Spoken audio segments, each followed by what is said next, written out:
With the 2020 NFL Combine now complete, Bills fans are left to wonder, did the Buffalo Bills front office give us a hint as to who they're looking at come the NFL Draft?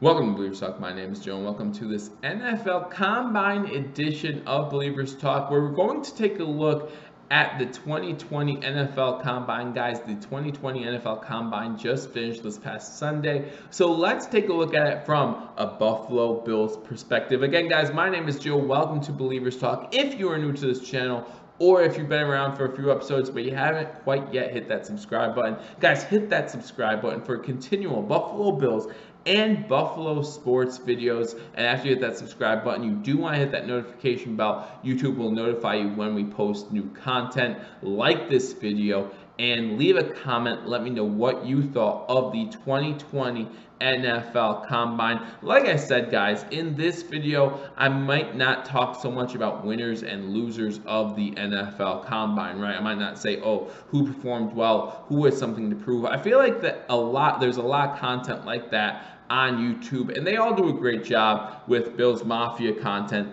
leading the way, of course. And if you do want to check out some winners and losers coverage of the NFL Combine, Greg Tompsett of Cover One did a really great job covering every single day. So I will link all of those videos down in the description below. So if you want some content, he does a really good job, 20-minute or so videos going over the winners of the NFL Combine each day. You're talking about Thursday through Sunday with the on-field drills. You had Group 1 with the wide receivers, quarterbacks, and tight ends doing their on-field drills. On Thursday, you had Group 2, which was the running backs. I have it here somewhere. I'm sorry, the running backs, offensive line, and special teams doing their drills on Friday. Day 3, you had the defensive line and the linebackers on Saturday. And then the last day, on Sunday, you had the defensive backs working and doing their on-field drills. So like I said, there will be a link to his videos down in the description below, so if you do want to check those out, be sure to do that. But what I'm going to talk about is something that kind of gets overlooked sometimes,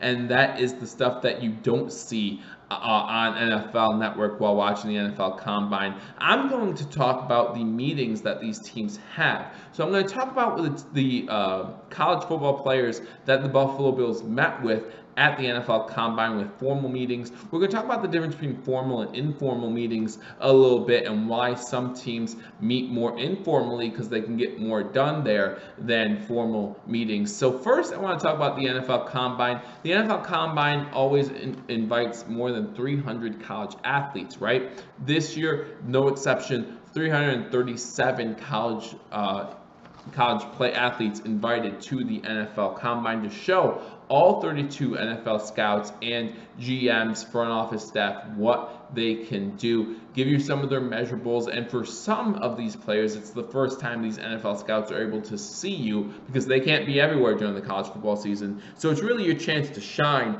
at the NFL Combine. So again, we're going to go over the players that the Buffalo Bills met with. Out of the 337 players, NFL teams can only have formal meetings with 45 of those players. It used to be 60, but got cut down this year to 45 as they had some changes at the NFL Combine. You had the on-field drills in the evening. Some things were a little bit different, and that changed from 60 15-minute interviews to 45 18-minute interviews for these NFL teams. But it's not as easy as walking up to a player and saying, hey, I want to give you a formal interview, come up to our suite. All 32 of the NFL teams had their own private suite in Lucas Oil Stadium during the NFL Combine that players could come up to and have one of these formal meetings. However, like I said, that's not how the formal meetings work. How a formal meeting works is, let's say I'm the representative for the Buffalo Bills. In this case, it would probably be Brandon Beane. And I have a list of 45 guys I want to have a formal interview with. Well, those lists have to be presented prior to the workout days to the NFL. then the NFL distributes that list to each individual player, and then a player who also has a limited number of teams that he can meet with has to decide which teams he wants to meet with. Now, there could be some players only have 2-3 teams want to meet with them, right? So they're going to go, right? And there's probably some players at the NFL Combine that don't get asked to meet with NFL teams as well. But then there's going to be some players who get asked by 8, 9, 10 teams to meet with them for formal interviews. And when that happens, depending on what that number is for players, I don't know what that number is. I couldn't find it on the internet. Guys, if you know what that number is, leave a comment. Let me know how many teams a player that's at the NFL Combine can choose to have a formal meeting with. Again, I couldn't find that number looking up on the internet. But that means that a player, if he had more than that number, has to pick and choose, and sometimes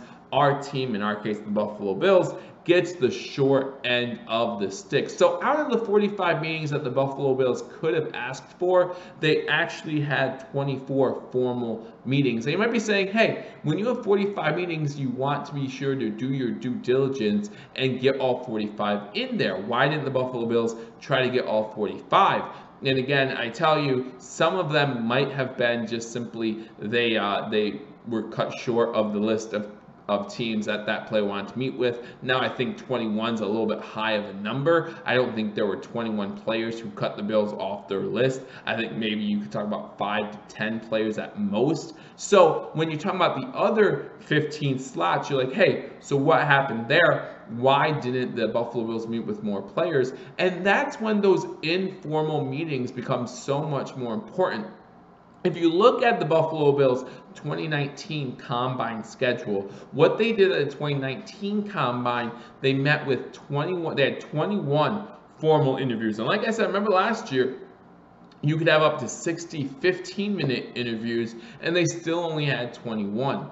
A lot of the Buffalo Bills work got done in those informal interviews. If you look at the players the Buffalo Bills drafted, they had a formal meeting with our 2019 first-round draft pick, Ed Oliver. However, they did not have a formal meeting with Cody Ford. They did not have a formal meeting with Devin Singletary. They did not have a formal meeting with Dawson Knox. So they did not have a formal meeting with a lot of these guys, and that's because you're going to get a chance to have private workouts with some of these guys where they come to your team facility and work out just for you for that day. And then you can ask them some of the questions you weren't able to at the NFL Combine. They're going to have their NFL or their pro days, right? So you can go to their pro days if you didn't get a chance to talk to them at the NFL Combine and get a chance to talk to them there, right? So there are still opportunities between now and the end of April, when the NFL draft is, for you to meet with some of the players you wanted to meet with at the NFL Combine. So let me go through the list of players that we did have formal meetings with,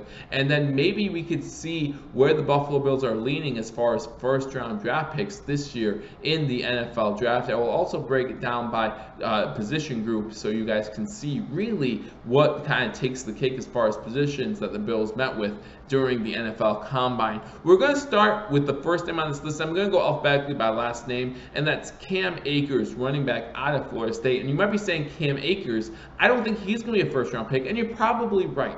Right now, Cam Akers is projected as a 3rd or 4th round pick, somewhere between day 2, beginning of day 3. The reason why you meet with him, though, is because you want to know the players you're drafting later as well.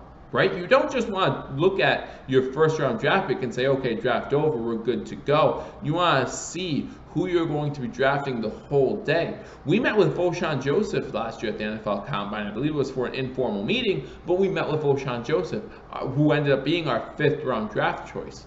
We ended up going to Johnson's Pro Day for a visit, and who we end up drafting in the 6th round, Johnson. So there is precedent. You want to make sure that you're talking to not just the guys you might be drafting in the 1st round, but guys you might be drafting later. So we had a formal meeting with Cam Akers, Ross Blacklock, defensive tackle at TCU, Lynn Bowden, wide receiver out of Kentucky, Kayvon Chason, defensive end out of LSU, a guy that I've seen some mock drafts giving to the Buffalo Bills.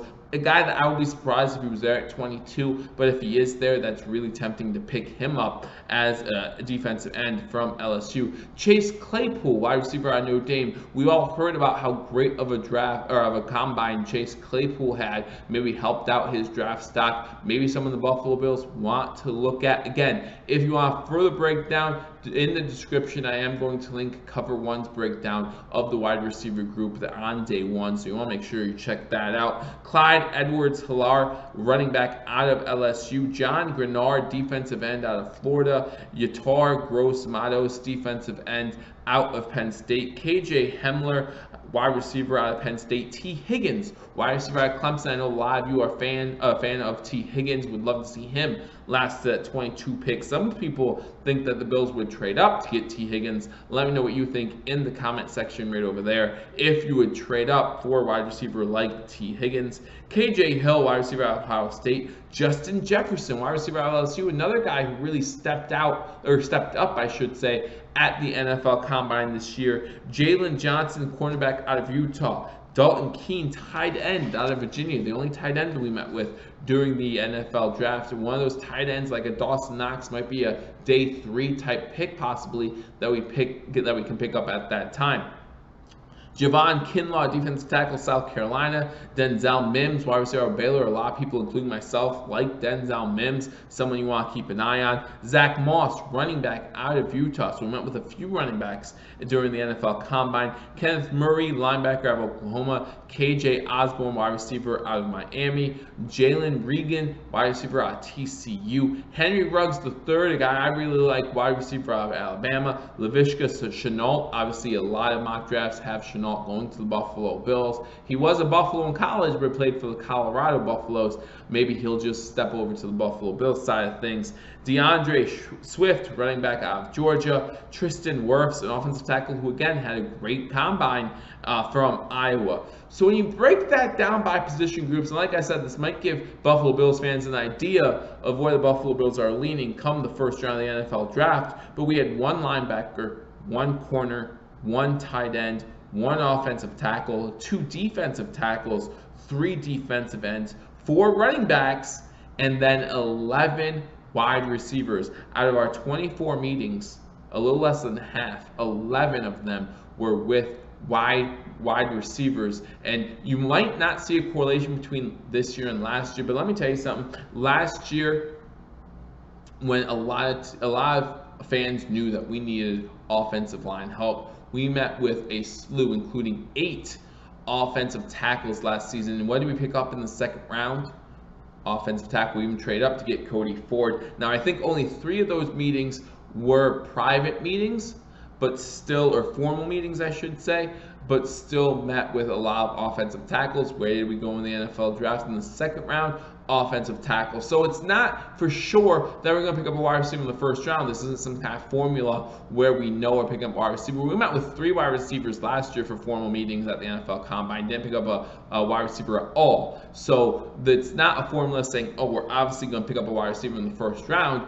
But you look at that number, you look at 11, and you say, yeah, wide receiver is kind of a priority for the Buffalo Bills front office. So that's good to see. Let me know what you think in the comment section. Do you like seeing the fact that we interviewed 11 wide receivers, or do you wish we would have spread out more and interviewed more position groups? Again, only one offensive tackle, 2 defensive tackles. Maybe you want to see more out of those position groups. Let me know what you think in the comment section below. So the difference between a formal and an informal meeting, I'll talk about that for a second now. A formal meeting is when you go, like, again, a team asks to meet with the NFL to meet with this college player agrees, they meet in the Buffalo Bills suite, and then for 18 minutes, they can press you with any kind of questions they want. And again, as we talked about in our pre-combine video, that's when some of these NFL teams get in trouble. They are trying to get a college player to get off kilter a little bit to see how they handle some oddball questions. But some of them get a little too personal, some of them get a little too private, and so that's where some NFL teams get in a little trouble. I haven't heard anything like that this year. but you never know what you're going to hear down the road. But that's what a formal interview is at the NFL Combine. An informal interview, I think the best way to describe an informal interview would be like speed dating. And I know in order for me to say speed dating, you have to be about my age or older, because this generation doesn't know what speed dating is. Just watch the movie Hitch, and they have a good scene where you see some speed dating. What the NFL Combine does for these informal meetings is you have 32 tables, and all 32 teams are represented at that table, or can be represented at that table.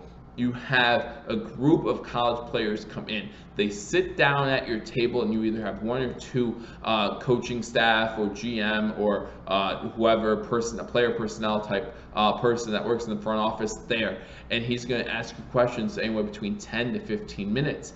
After that time, you hear a bell ring. Once that bell rings, that player gets up and moves to the next table. And that's how it goes. You just rotate like that until the players are done. So you have a chance, and you can, if you're an NFL team, you can meet with as many players as you want in these informal meetings. So yeah, we look at that 23 number or 24 number out of the 45 max players that you can ask for a private meeting, a formal meeting, but then you realize that takes time away from these informal meetings when you can meet with a lot more of these players. And so even though we didn't hit the max in the formal meetings, maybe that's because Brandon Beane and this front office wanted to have more time with more players and get a bigger outlook of the type of player that they want to draft. Now again, not just in the first round, but in the later rounds as well. So again, these informal meetings, you have a group of players come in, you're sitting at a table. After 10 minutes or so with the interview, a bell rings, the players move, keep rotating, and then once you're out players, it's done. And then you can go on to watch the on-field drills, you can go into these formal interviews, whatever you want to do. But that is also very time-consuming, but does give you a bigger array of players interviewed. Now you are talking over some other coaches, and because again, you have 32 coaches in the room, probably gets a little loud in there, but you try and talk over them, and that might throw these players off kilter too, so you want to see how they handle that type of situation. So it's all a matter of watching a player, getting the culture or the potential culture that you're bringing into your already established culture in the locker room. You want to make sure the culture matches. We've heard Brandon Beane, we've heard Coach McDermott talk about culture. It's very important to them, so you better believe that's something that they were looking for at the NFL Combine. So again, that's what I wanted to break down. I wanted to break down who the Buffalo Bills interviewed, what the difference is between a formal and informal interview, and what that potentially means for the NFL Draft. Again, we did have a formal interview with Ed Oliver last season. However, we did also go to his pro day, and we also had a private workout with him as well. So there were definitely signs other than the Combine that we were interested in Ed Oliver prior to the NFL Draft. And we're going to see those signs continue as we lead up to the end of April for the 2020 NFL Draft. Guys, you know that we're going to be covered all the way up through then and beyond. So make sure if you haven't hit that subscribe button, you hit the subscribe button, hit that notification bell. It will notify you when we put out new content. Like this video and leave a comment. Who impressed you at the 2020 NFL Combine? Like I said at the beginning of this video, if you're looking for more of a player outbreak as far as, or player research as far as who shined at the NFL Combine, I will be linking Cover One's coverage of the NFL Combine in the description below. They do a great job, so make sure you check it out. And again, join me as we keep you up to date on NFL free agency coming up March 18th, the NFL Draft coming up the second to last weekend in April, and then beyond that as we look forward to the 2020 NFL season where the Buffalo Bills hope to win the AFC East. Again, guys, thank you for joining me on Believers Talk. My name is Joe. If you're new to this channel, thank you for joining me. I hope you enjoy the content. I look forward to talking to you all soon. Until I do, go Bills.